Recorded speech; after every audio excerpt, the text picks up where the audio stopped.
Hard to imagine that it's a year since we saw this spectacular production launched on the world stage. What are we talking about? This.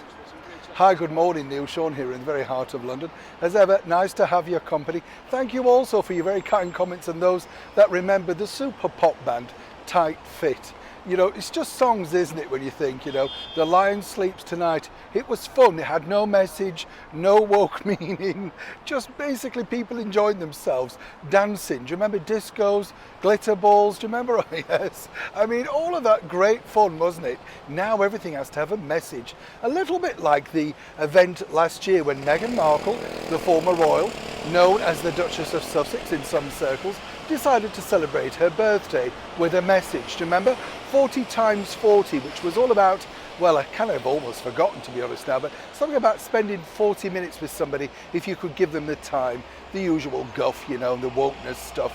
Really, it sort of fizzled out to nowhere. We told you many times that this was an incentive that was never truly followed up, seemingly borrowed from somebody else. But also I do kind of think these things are really all about self-promotion, aren't they? Because while I did find the video a little bit amusing, although, a little bit cruel against, of course, the British, shall we say, traditions, with the hat and the teacup and stuff like that, always there with a dig, some might say, we did kind of wonder what Meghan would do for her 41st birthday. Of course, no lady likes to be reminded of age, I know that.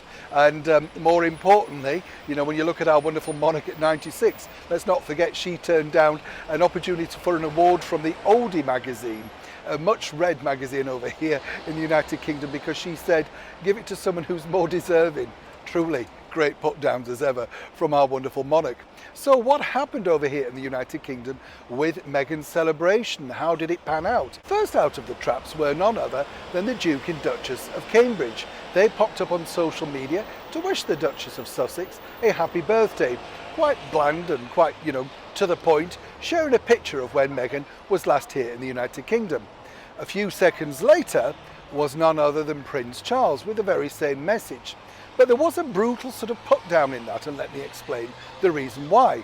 There were a few other people, of course, who wished her well. A lot of people over here, though, were a little bit stunned by this. When you think about it, we live in the modern age, don't we, where everything's online, anywhere, digitally wise.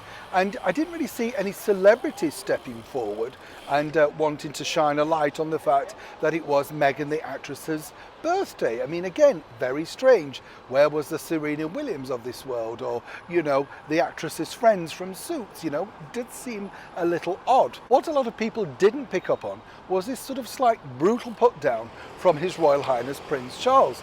Now, here's the big deal, you see. The way it would have gone, really, should have been first His Royal Highness Prince Charles and the Duchess of Cornwall, Camilla, because that's the way protocol goes.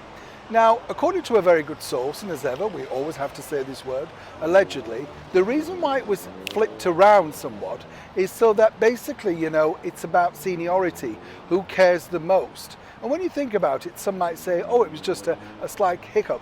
Nothing is a slight hiccup with the British monarchy.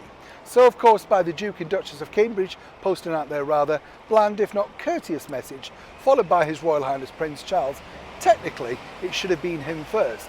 And according to a good source, that's simply because he's still steaming over the many aspects of what's going on with his youngest son, Prince Harry. And this truly does send out a message of, well, here's a message, there you go, I'm not too fussed.